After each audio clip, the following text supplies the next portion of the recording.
Hello and welcome.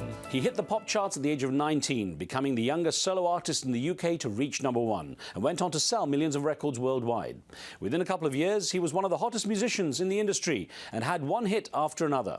This week on 101, meet the British singing-songwriting star, Craig David.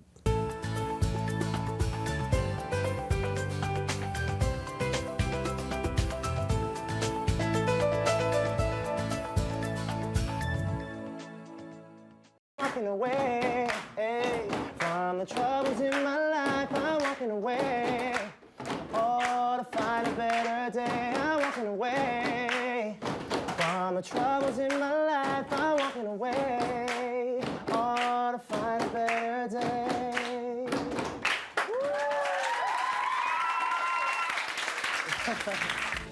As he connects with school children in South Africa as a UN Goodwill Ambassador against tuberculosis, it's easy to see how his melodic voice and charm helped him to climb so quickly in the music industry.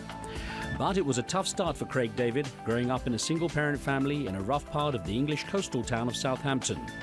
Encouraged to take up playing the guitar, he found himself more drawn to performing with a microphone and being a DJ in local clubs. By his early teens, David was already on a path to success with his songwriting and singing. He hit the British charts in 2000 with his blockbuster hit Fill Me In. The 19-year-old's life changed irreversibly. Beyond the music, David wanted to give something back, which is why he took on the UN Goodwill Ambassador role. And that's also something his fans really appreciate. I'm walking away from the troubles in my life. I'm walking away, oh, to find a better day. I'm walking away. Craig David, great to have some time with you. Pleasure to be here. How are you? Very good, thank you. You have a fantastic voice. I've been listening to it for years. Elton John described you as England's best singer. And then, then I read you're a soul artist, you're a garage artist, you're a pop artist. If there's a label, what would it be? I love music in general, and I've been brought up by so many different styles and different genres, so it's difficult to kind of put a label. I'm a soul singer at heart, and I think soul lays its hands in pop music, in rock, in hip hop, in R&B, and I'm just very thankful that I'm able to be across the board when it comes to writing songs. You were born in Southampton, though, and in one of the tough neighbourhoods in Southampton. When it was tough, what was it like growing up? Do you know what? The area I was brought up in is a place called Holyrood Estate, and it wasn't tough in respect to some of the places in Liverpool or in Manchester or in London, but there was crime. There was a very kind of big sort of moment where there was like a big crack kind of problem that was going on in Southampton.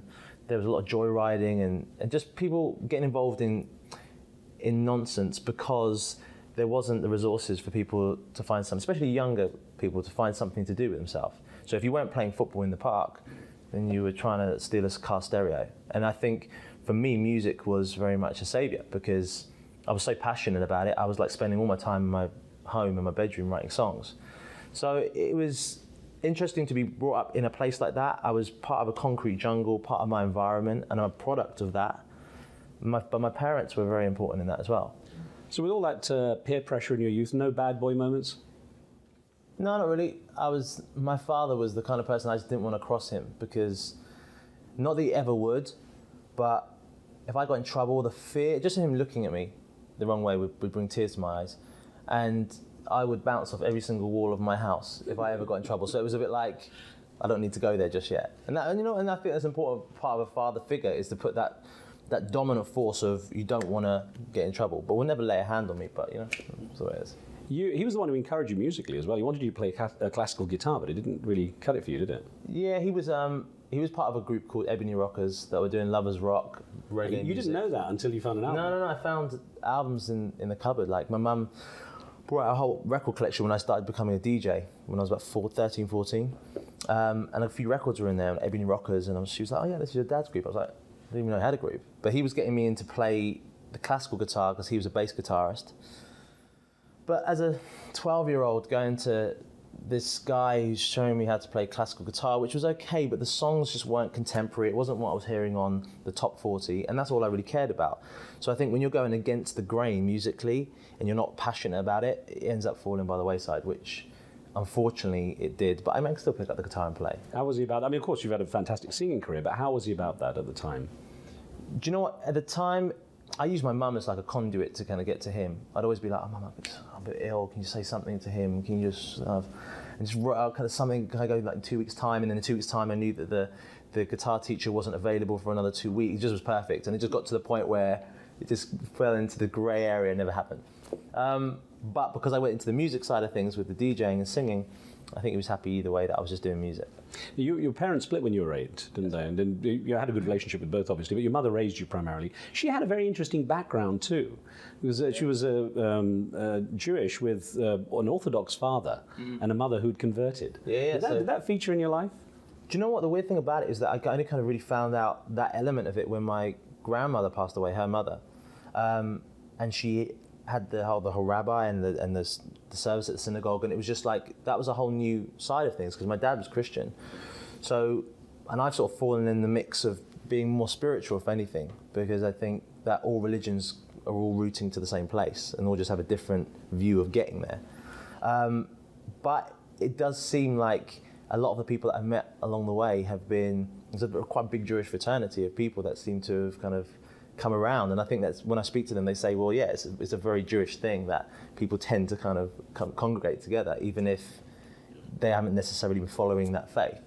So yeah, I mean, it wasn't like when I was growing up, I was having like chicken soup with my grandma and going to my dad's house, or my dad's parents' house, who was like doing Caribbean food and chicken and rice and all in the mix. So I was kind of English breakfast, so I was kind of just everything, you know? Yeah.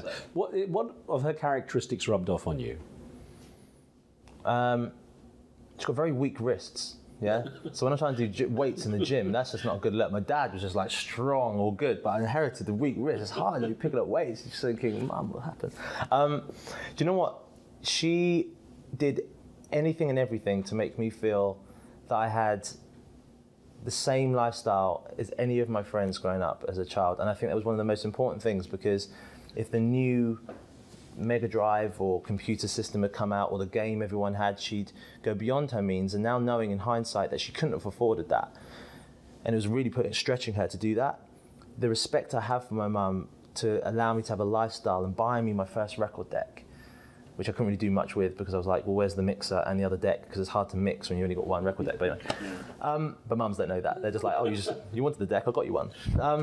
But yeah, so it's just the fact of the responsibility changing in your life, and I think that she just put everything on the line for me, and that's rubbed off on me. I'm generous without wanting and asking for anything back in return. I just like seeing people enjoy themselves, get them a gift that they actually really wanted, and just see that smile on their face. I love that. It's interesting, your father was the one who took you out to dance clubs initially. I think you were going out with him and got to experience the music scene. You actually managed to persuade DJs to let you have a microphone at the age of 14 out there, and you started emceeing. How did you persuade him?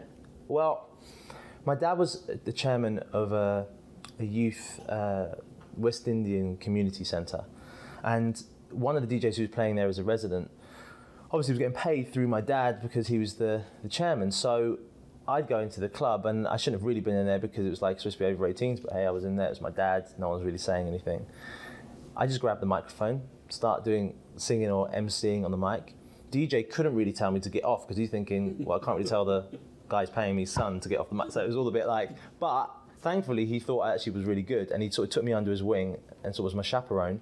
And he was 10 years older than me, so that's why I started rolling with him, going to clubs, and I started to get a very quick sense of growing up and being part of a music club culture. And you were about 16 when you met Mark Hill, the producer, and started working with him, and he was, I think, quite a big influence in those early times. You actually collaborated on a record together, What You Gonna Do? That's right. And it was you released it on vinyl, which is, I mean, that was kind of an old medium to use. At the time, vinyl was still very much not cutting edge, because there was MP3. No, MP3s weren't. There was mini discs and CDs were obviously out, but vinyl for DJs was the only thing. There wasn't the DJ using CDs. That really hadn't happened. It was literally, we'll go to the vinyl press in Plant, you get X amount, 500 copies printed, pressed up, go in the van and go around to different record shops, which were quite key at that time as tastemakers for music. And you'd say, okay, take 20, see how it goes. And if you don't sell it, those 20 in a month, then you get the returns back. But these were selling out like hotcakes. And that was the kind of start of the whole rise of the Artful Dodger and me being a writer and featuring artists on their stuff.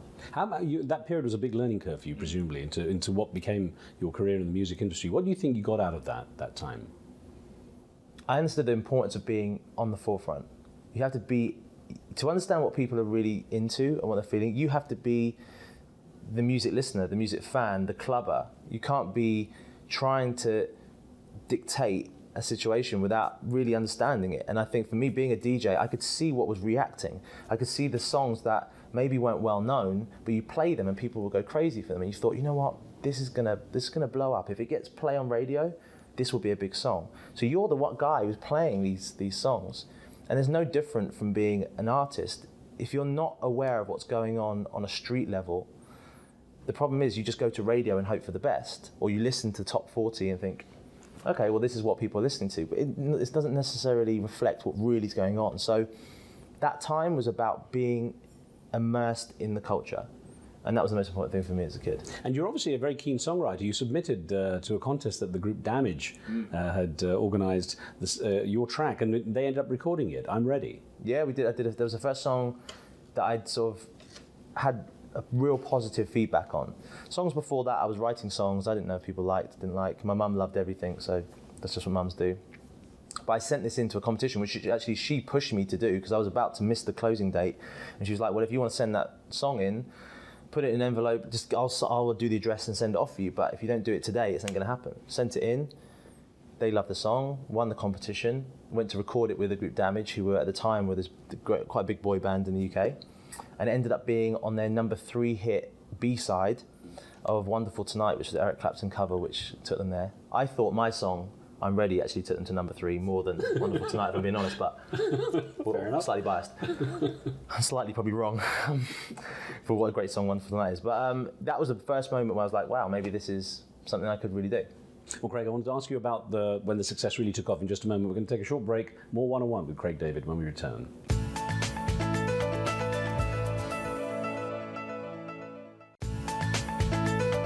Welcome back. You're watching One-on-One. We're speaking with British singer-songwriter Craig David.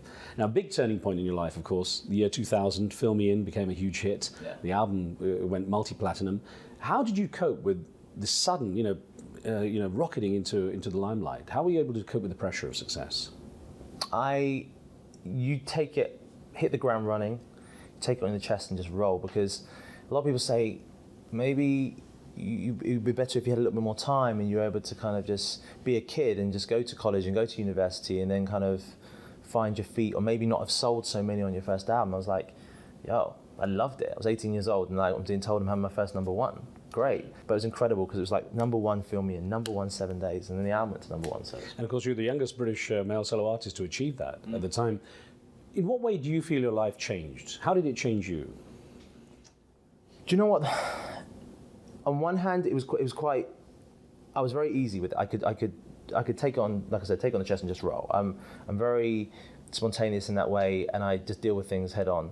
But at the same time, I was trying to play this character of, I'm still the boy from next door from Southampton who plays football and is kind of, is approachable.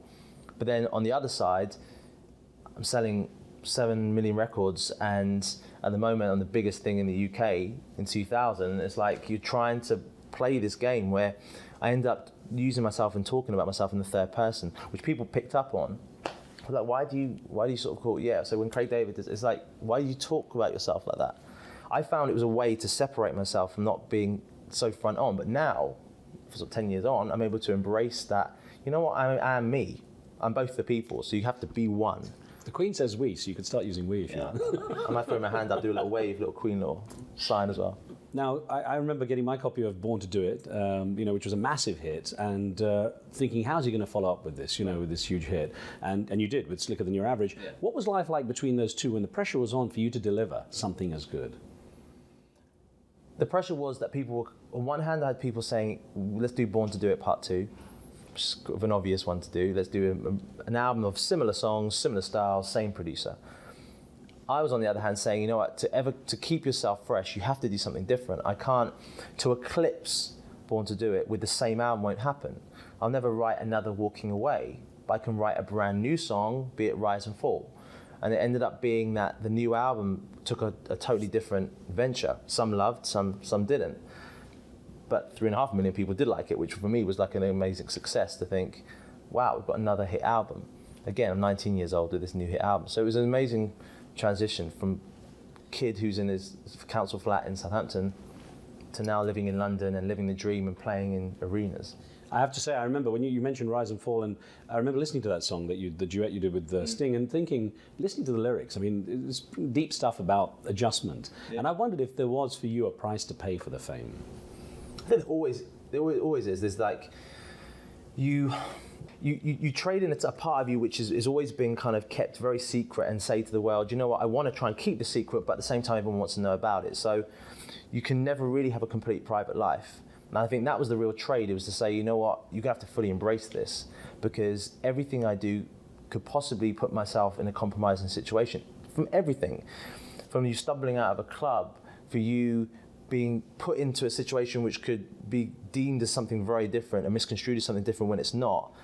But in the media's eyes, this is a great story. So everything had to be kind of really micromanaged from my management. And for me, I was very over-analyzing everything I did. When do I go to the shops? When do I go to a restaurant? What's the best restaurant to go to here? Especially if I was dating someone, or maybe it wasn't even like this was my girlfriend, we're just kind of going for our first date and I didn't really want the whole world to know about it. I've got to think about where can I go that's really discreet, that's one of the restaurants that I like, but I know I'm going to get papped. And it just was a whole mission for a 19-year-old kid to take on board. So that was a bit of an adjustment that I had to try and like deal with.